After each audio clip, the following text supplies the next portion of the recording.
Hello, everybody, and welcome to Dot to Dot. Today, we're going to talk about the last real markers that are associated with Oak Island, and these are the Round Island boulders.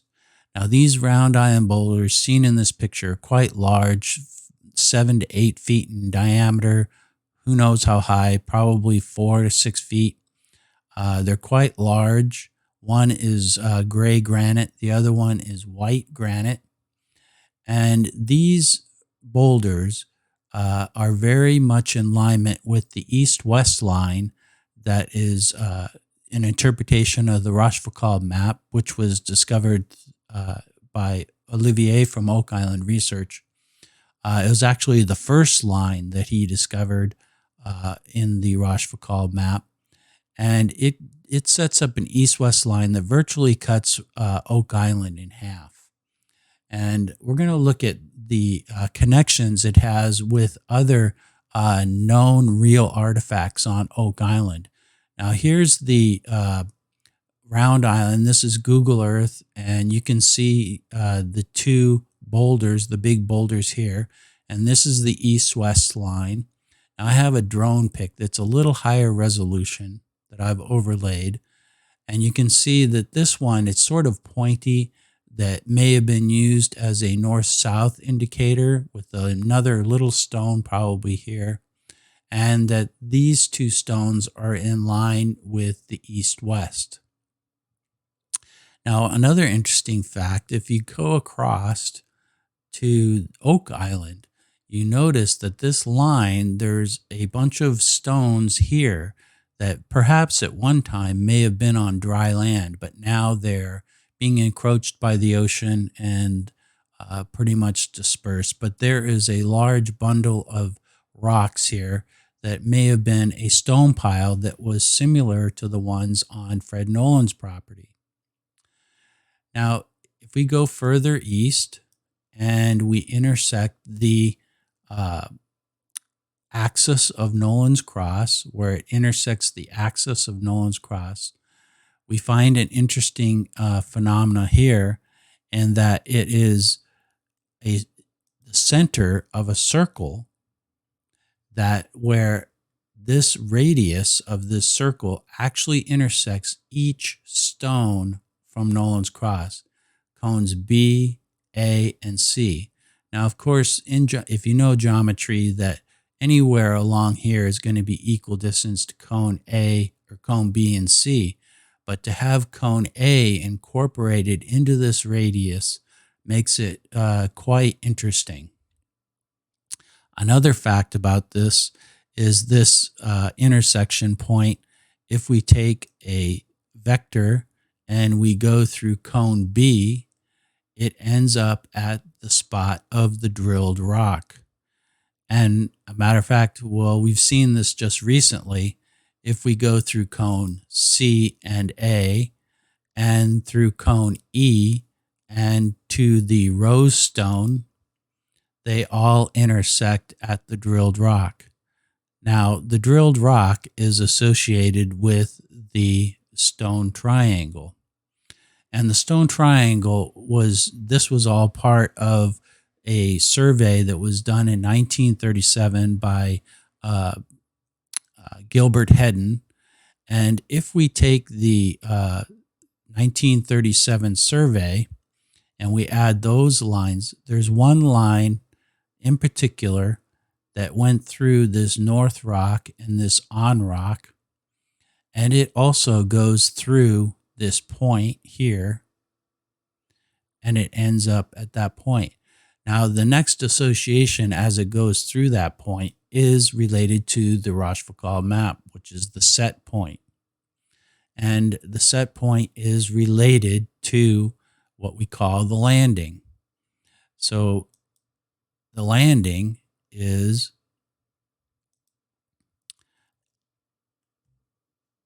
where we have this line that goes from the set point to the extension, the 429 extension, and that goes out. If you extend that out, it goes to Frog Island, this Frog Island landing. Now, this Frog Island landing is the same distance from the Stone Triangle to the boulder on Round Island. So this connection to not only several points that are on Oak Island or were on Oak Island are still relevant. The Stone Triangle being the origin of this geometry, it gives us very much validity of the Rochefoucauld map and how it's associated with not only Nolan's Cross, but also the 1937 survey and the Stone Triangle.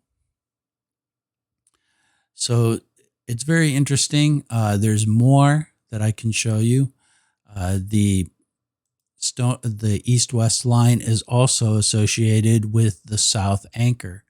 Now let's put up the Rochefoucauld map. I want to show you something about the Rochefoucauld map, and that when we have this oriented, okay, we have the La Hampe, which is in the center of the quadrant, and we also have this north, or this 45-degree angle, which is associated with the Stone Triangle, that it intercepts the Stone Triangle.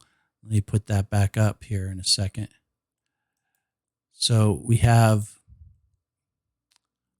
where is it?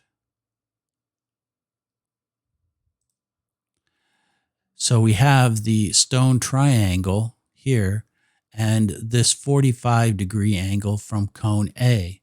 So this cone A intercepts the north-south line, and notice that this arrow is pointing north. It intercepts this north-south line perfectly at this point, and this point is associated with the rose stone. So the rose stone, let me take this off. Let's put that back up and take off the map. The rose stone was out here, if you remember, and the rose stone is basically a point where we set up, where we see a phenomenon called the 600 circles. And I've showed this before, and where you have the rose stone to the true north, to La Hampe that goes to the north anchor. All these distances are basically 600 feet. They're all 600 feet. But if we take the La Hampe stone, let me take this off too. This is not related. And we take the La Hampe, and we take the point right here that is going through the east-west line, and we take that point and we do another circle right here, and this center of the circle, and we'll end up with a point over here. Now this point is due south from the vault, and it is due north from the vault and due south from the triangle 2. It sets up this north-south line. Now, if we take another circle from the center of this point, we have a intersection now of where a distance of 1,444 feet is from the south anchor to the triangle 2. But interesting, even more interesting, is that this line is actually bisected.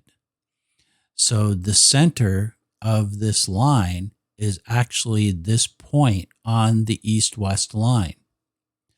And this is very interesting because what it does is it gives us a triangulation that we can now determine, because we know that this is 722 feet and this is 600 feet. So we can get a distance of from this point to this point, which is basically around 402 feet. And we can also know that this is the same as from La Hampe to the South Anchor. So we get the La Hampe to the South Anchor from this calculation. And this distance is the same as up there. It's 402 feet. Get it on feet. It's got 403 feet. So it's within a foot of the distance from the La Hampe to the South Anchor. So this South Anchor is basically on the distance from La Hampe. We know this is 45 degrees. So any distance 402 to 403 feet from here will be the same when it intersects that point right there. And that is where it gives us a point that is close to where the oak entrance is. And this is something that we'll get into later, but this entrance is where they would dig to get to the 522 tunnel. So that's what I have for you today. Like and subscribe, and I'll talk to you later.